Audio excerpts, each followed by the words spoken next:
All right, so this was an interesting episode.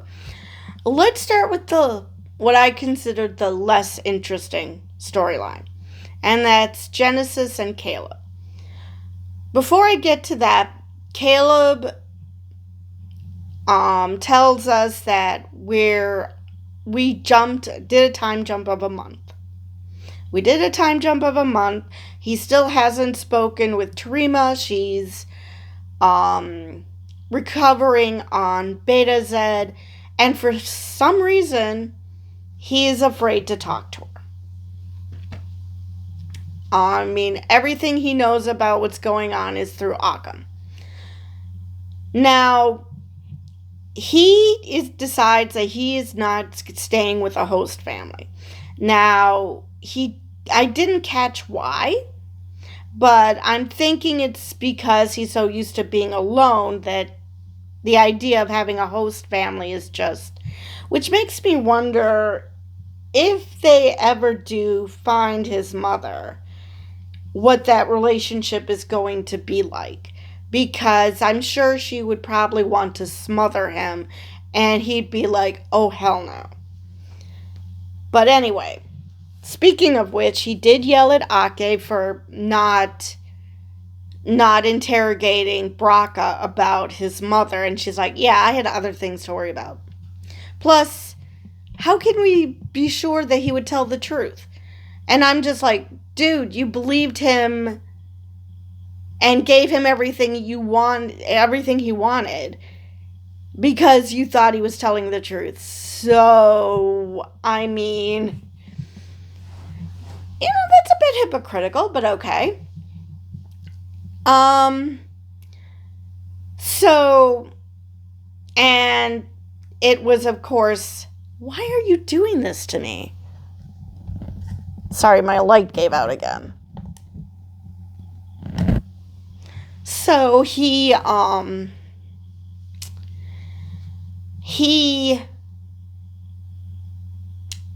course, made fun of, I'm so sick of that light.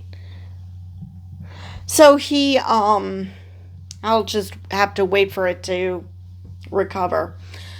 So he, decided, he made fun of the way she packs. Which, it was so cute how she was sitting on her suitcase and he was zipping it up. Now, I don't think they said where she was going,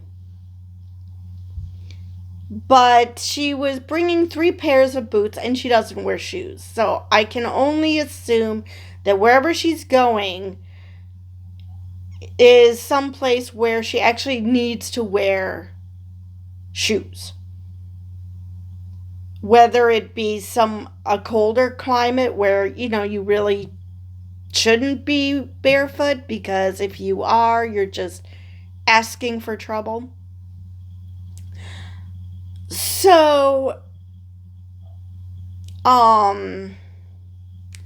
so she leaves, and the only person there is Reno and, of course, Laura. Now, Genesis comes back. Oh, yes, and Sam went to some spa, and she's still glitching, but she swears that she'll be fine. So I don't know if this spa that she's going to go to is going to help her with that, or if this is going to continue for the last 3 episodes of the season. I'm pretty sure there's only 10 episodes this season. And yes, there is a season 2. So since they're in the spring semester, I honestly thought that this first season would just be the fall semester, just one semester. But no, it looks like it's going to be the full year, and so next year is going to be their sophomore year. So, so Genesis was already there. Caleb is sunning himself. But he caught that she was trying to hack. And he was suspicious of her. But he stopped being suspicious when he should have been continuing suspicion. Because, first off, she said, oh yeah, keep your hand in there, don't take it out quite yet. And he's like, okay, do. And then later to hack into the Athena's bridge. And he bought her lame ass excuse. It's like, you're supposed to be smart, Caleb. What the hell? And that was a lame ass excuse. She probably would have been better just telling him the truth. I mean, would he have been more willing to would he have been more willing to help her? Maybe, maybe not. But at the same time, speaking of which, Genesis claimed when brought in front of Ake that she altered her letters of recommendation because otherwise they would say that she's driven by fear. Now, if she got into Starfleet already, what does it matter? Just keep up the ruse. I mean, Ake recommended her. So I don't see the problem here. Now,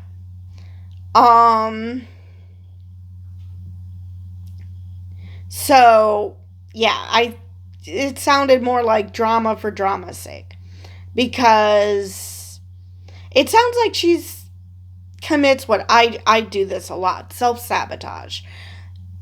Things are going well, let's find a way to fuck it up. Because, I mean, yeah, she obviously is driven by fear, but not to succeed, but to fail. She claims that she wants to make it on her own and not just ride on her father's coattails. But at the same time, instead of doing that, she's actually sabotaging her chance at success. So, hopefully she gets over that. And plus, now granted, Caleb did indeed help her hack the bridge, but I'm sorry, why should he be getting the exact same punishment as her? I mean, yes, he did the deed, but okay, but somehow the fact that she lied to him should count for something.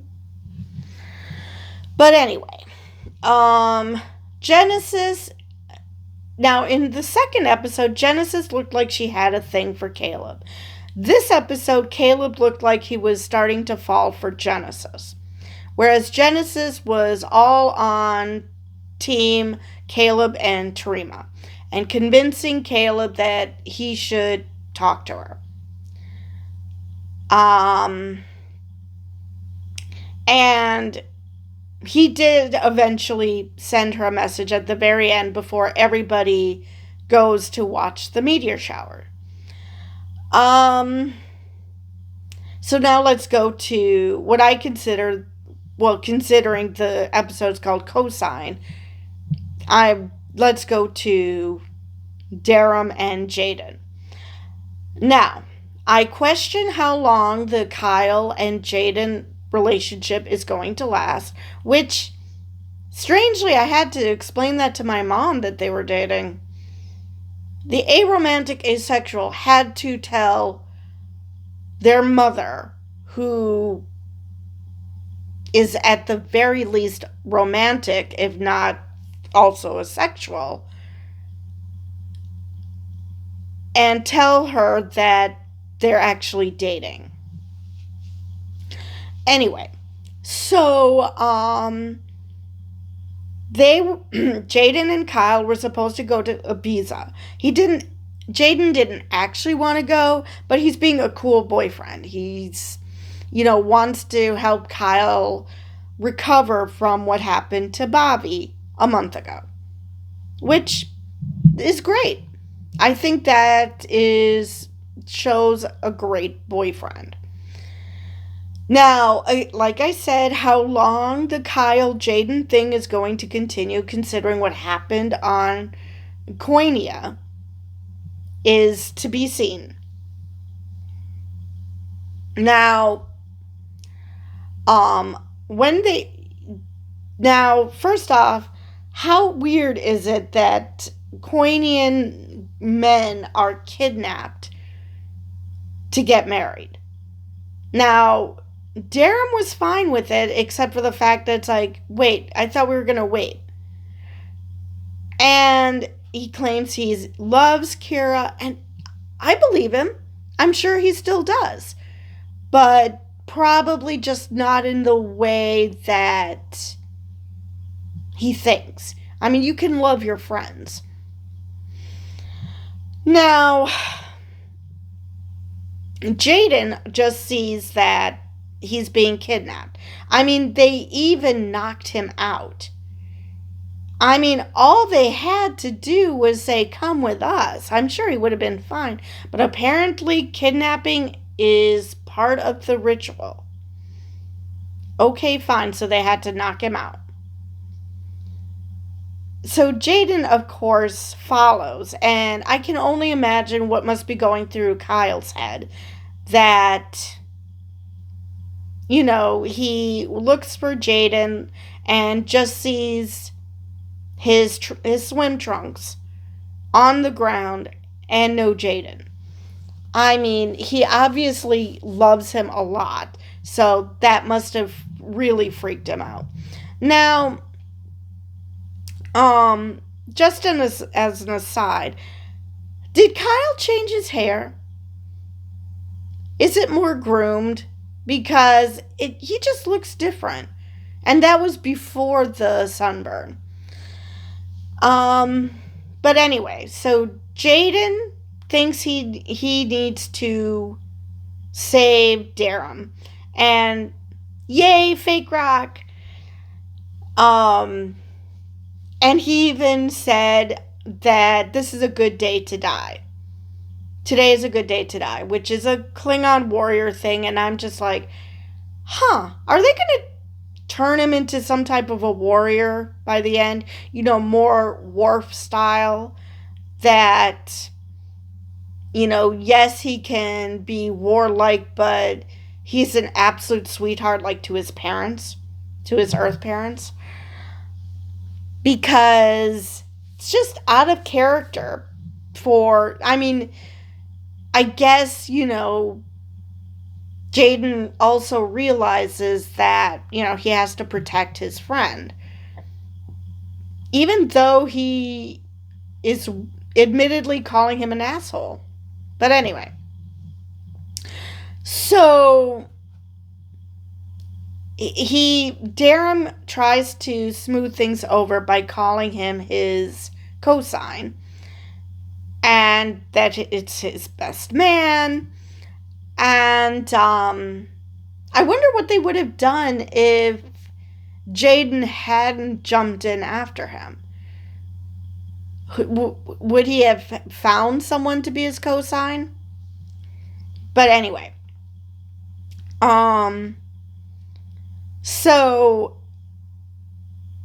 Darren is very much, wanting to go through with this in the sense that he felt it's his duty, but not because he really wanted to. He liked being in Starfleet.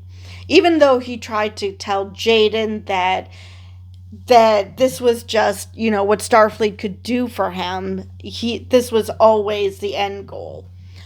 But it was obvious that he didn't want to do this. Now, I was very confused about how the monarchy thing works, because she told him to abdicate at the end, but at the same time, she also said that it was her mother's health scare that caused this.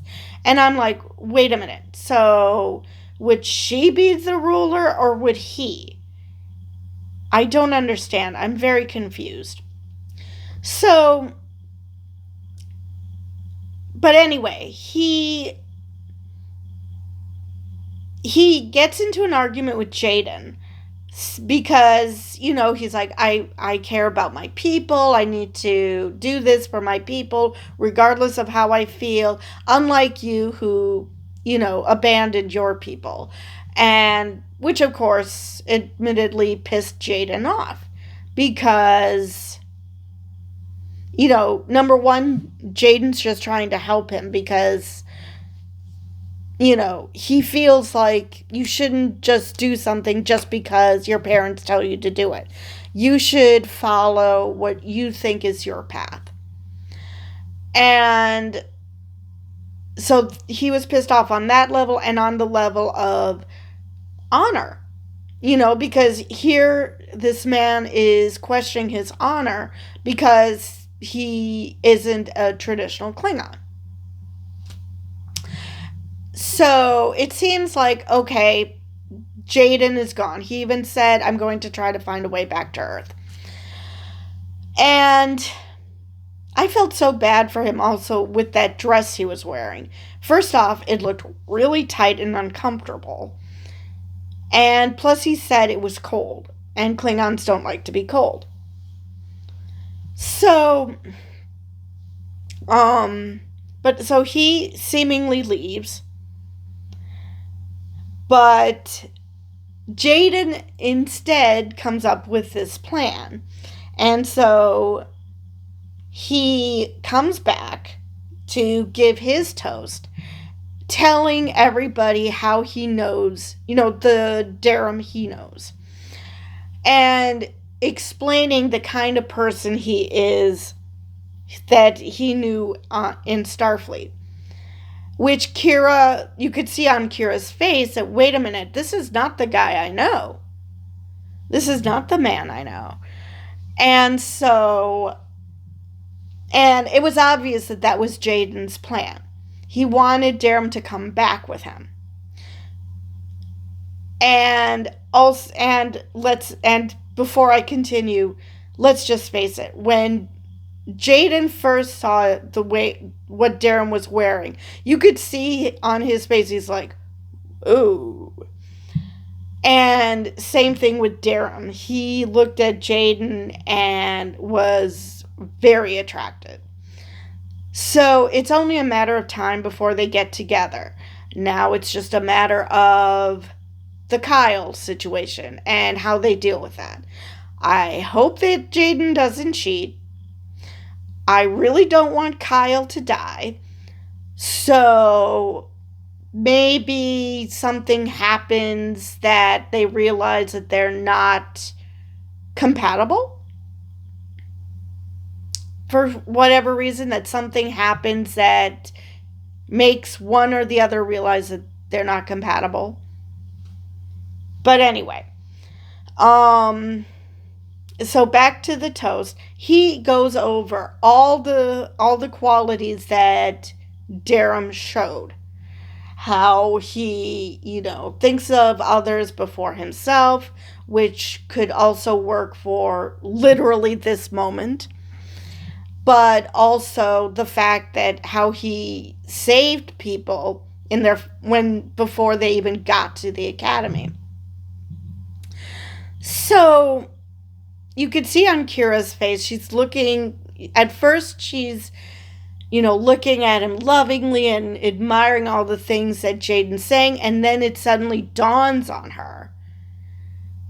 The part about, he puts others before himself, that she's like, wait a minute. You're saying that he's doing this out of a sense of duty and not because he loves me and his people. And so even though Durham said, no, I do love you, which, again, I do believe he does. But at the same time, it's... he is going through this wedding because of duty. Not because he wants to. Because he wanted to finish Starfleet. And then, after the fact, maybe... But even though after everything he experienced, even after he graduates, I don't think he would be content to just rule his people or help her rule their people, or whatever the however the ruling goes, however the monarchy goes, because it was unclear to me who is doing the ruling, because like I said, she really got him to abdicate. And Jaden then goes back, and can't remember, is Klingon hearing really that good? Did he hear what was going on, or could he just sense it? Because he's like, let's go home. And yeah, they're totally going to wind up together. It's just a matter of when.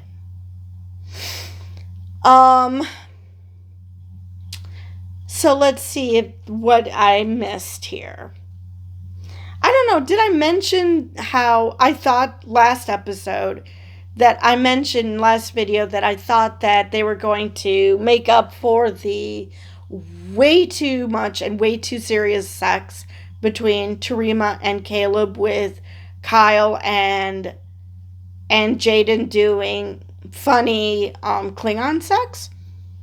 Because let's face it, they usually do that for as a joke. But instead it was Laura and Reno.